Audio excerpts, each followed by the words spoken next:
你是谁的儿子？我们重要。我的命是你给我的，我还给你。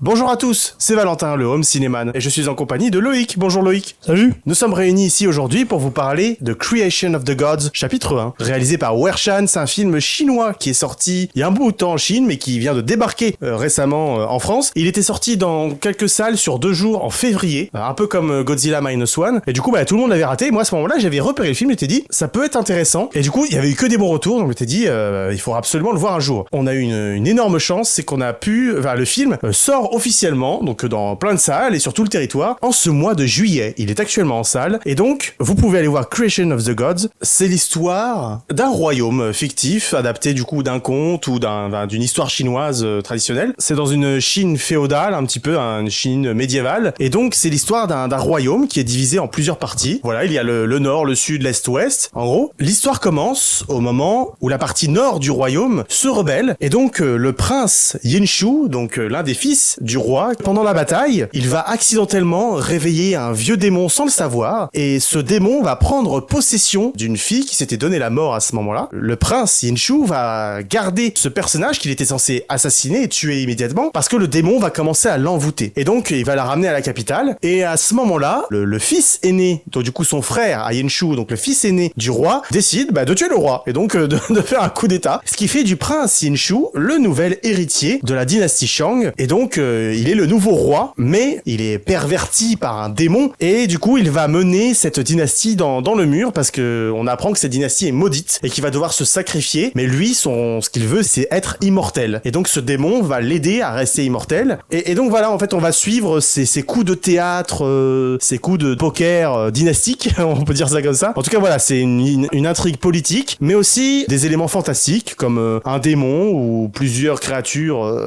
saugrenues. Bon, je pense qu'on va s'arrêter là pour le résumé. Je précise aussi qu'on va faire cette vidéo sans spoiler, entièrement, donc vous pouvez rester, parce qu'en fait on va vous recommander le film, tout simplement. Je spoil nos avis. Ouais, totalement, on va recommander. C'est un film qu'on voit pas tous les jours, donc c'est ce qui fait qu'on a aimé et qu'on le recommande. J'aime beaucoup tout ce qui touche un peu à l'univers médiéval, donc forcément déjà j'étais conquis déjà par ça. Le fait qu'il y ait un peu de fantastique avec le mont sacré Shunlun, les trucs comme ça, vraiment c'était intéressant de rajouter en fait cette intrigue un peu mystique avec les dieux, avec les démons, etc. par-dessus l'intrigue politique et militaire, et c'était vraiment pas mal. Ouais, c'était bien, c'était bien. Et Motep. Mais voilà, et Motep. C'est bon, et Motep. Les intrigues s'emboîtent les unes dans les autres vraiment tellement bien que en fait on est vraiment pris tout le long du film. Je sais plus quel temps il fait. 2h28. Non, il fait 2h30, voilà, et pour le coup je l'ai pas senti non plus. J'étais vraiment dedans à chaque fois. Peut-être que ça peut freiner certaines personnes parce qu'il est en VO, donc du coup c'est en chinois sous-titré français, mais j'ai pas trouvé ça gênant. Donc toi Valentin, est-ce que ça t'a gêné ou pas la VO pour ce film? Pas du tout. Et du coup c'est là que je vais en venir et je vais donner mon avis aussi. Le genre du film c'est le wuxiapan, et donc en fait ça c'est, vous voyez, c'est le genre de film chinois où, vous savez, les personnages ils volent et ils font des trucs tellement invraisemblables, les personnages volent dans un univers réaliste. Dans ce genre de film, dans le wuxiapan, généralement le public occidental est très réfractaire à ça, et donc c'est vrai que ça peut être rebutant. 2h30 sous-titré, plus ce genre de film, ça peut être très rebutant et te dire oh bah non, je vais pas aller me faire chier. Mais vraiment c'est une erreur. Il faut absolument aller voir ce film parce que il est taillé pour le public occidental. C'est un gros blockbuster là-bas en Chine qui du coup a été pensé aussi pour nous. Donc je pense que ça vaut le coup, et le film essaye de nous parler à nous, et on peut très bien accrocher à ce film-là. Moi ça me dérange pas du tout, du coup, la VO dans ce film. Faut aussi savoir que dès le début du film, il y a beaucoup de noms de personnages, il y a beaucoup d'écriteaux pour nous dire le nom des personnages, quelle est sa fonction. Et en fait, il y a beaucoup de personnages dans ce film qui sont présentés dès le début, tout de suite, très vite, et donc on peut être désarçonné. Mais il faut rester dans la salle si vous avez déjà eu le courage d'y aller. Il faut rester dans la salle parce que même si on comprend pas tout dès le début, même si on sait pas quel personnage est le fils de qui, c'est pas grave, on va comprendre avec la suite parce que le film est très didactique. Et vraiment, moi, ce qui m'a, donc pour en venir à mon avis plus précis, ce qui m'a vraiment beaucoup plu dans ce film, c'est que c'est dingue comment à chaque scène, chaque séquence, il se passe quelque chose. Chaque séquence, il y a un rebondissement, quelque chose de plus qu'on apprend sur un personnage. C'est dingue comment chaque séquence fait avancer l'intrigue de manière ultra efficace. Et du coup, j'avais été le voir une première fois où il avait été scotché. J'ai été le revoir une deuxième fois avec toi, Loïc. Et c'est là que j'ai remarqué la deuxième fois qu'en fait, à chaque séquence, rien n'était inutile. Il y a pas de gras, si tu veux. Tout est parfait. Mais par contre, contre, toi, ce style de film chinois, je m'attendais un peu aussi à avoir des voltiges, des trucs comme ça. H24. Forcément avec des scènes d'action, genre le gars il fait des sauts de 3 mètres, il arrive, il décapite 10 gars en un coup d'épée. C'est ce qui est bien en fait, c'est qu'il y a juste certains personnages avec qui c'est très marqué, notamment les personnes qui viennent du Mont Sacré Shunlun, on peut en dire plus. Le reste, c'est pas des personnes qui vont faire des trucs extraordinaires. Et justement, je pense que c'est pour ça que tu dis que ça a été adapté aussi pour le monde occidental. Il y a pas trop d'extravagance, je trouve, dedans, ce qui fait que c'est aussi très agréable à voir. Tu viens de dire tout ce que je voulais dire. Ah bah pardon. Mais c'est pas grave. Mais oui, je voulais dire justement qu'ils avaient fait en sorte que l'univers soit très réaliste pour qu'après les touches de fantastique arrivent comme ça par petites bribes et que ça nous désarçonne pas et que tout de suite on soit là, oh non, là je peux plus y croire. Et du coup en fait on y croit tout le temps parce que tout vient par petites touches. Pour donner un exemple, donc voilà, on est vraiment dans une intrigue militaire, guerrière. Ensuite on va sur le changement de dynastie, sur des intrigues très réalistes, très terre à terre finalement. Et d'un seul coup, bim, on te montre 12 mecs qui volent dans le ciel et qui sont dans un temple mystique, qui sont dans l'au-delà, et puis il y a une histoire de dieu, et puis là il y a un dragon qui arrive en synthèse. Là tu fais waouh. Et moi j'étais désarçonné, je me suis dit si c'est pendant tout le film, là ça va pas me plaire. Sauf qu'en fait, ça s'imbrique tellement bien avec le reste et par la suite que dans un premier temps je suis désarçonné, puis après je me dis finalement ça s'intègre bien. Et puis finalement en fait, à la fin du film, tu dis que tout l'univers forme un tout, quelque chose de tellement bien imbriqué les uns les autres qu'en fait ça passe tellement bien. Mais finalement c'est très proche du Seigneur des Anneaux. C'est un peu comme ça, on a la magie avec Gandalf qui arrive par petites touches, Gandalf qui est réanimé par exemple, c'est une séquence très onirique. Ça se rapproche un peu de ça, tu vois, où tu dis voilà, c'est quoi ce délire.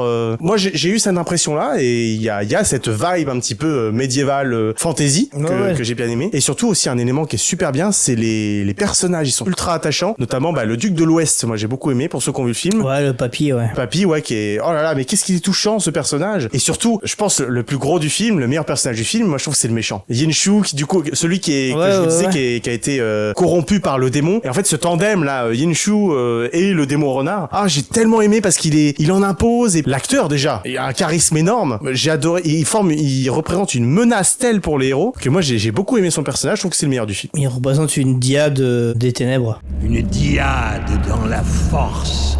C'est là qu'il y a un thème intéressant dans le film parce que il y a pas mal de thématiques super intéressantes. Et il répète souvent, bah oui, mais tu ne dois pas juger un fils pour les erreurs du père, par exemple. C'est une société aussi qui a cet honneur, et l'honneur, ce respect pour les ancêtres. Le respect pour les ancêtres et puis pour la famille, tout ça, enfin la société chinoise, quoi, même à cette époque fictive. Donc ces personnages sont comme ça, et puis du coup, forcément, il y a un personnage qui pense que Yin Shu, il est juste perverti par le démon, donc il se dit, c'est pas sa faute finalement. Mais quand il apprend qu'en fait il a pactisé avec le démon, qu'en fait il a une mauvaise âme de base et que il est mauvais de base, c'est juste un gros salopard. J'ai bien aimé, tu vois, toutes ces subtilités, toutes ces petites choses. J'aime beaucoup les personnages du film. Ouais, totalement, ça qu'on s'attache bien aux personnages, mais après moi, ce qui m'intéressait vraiment, c'était l'intrigue, je trouve. Vraiment cette intrigue un peu complotiste entre guillemets, entre lui, il veut être immortel, donc du coup, il prend le pouvoir grâce à des subterfuges. Cette intrigue en fait, et même ces sous-intrigues, qui sont vraiment intéressantes entre les relations entre les vrais membres de famille biologiques et les membres de famille qu'ils se créent finalement avec les liens. Et ils essayent de voir s'il y a vraiment un démon pour lutter contre lui et sauver Yin Shu. Et c'est ça que j'ai vraiment apprécié en fait, en plus de cette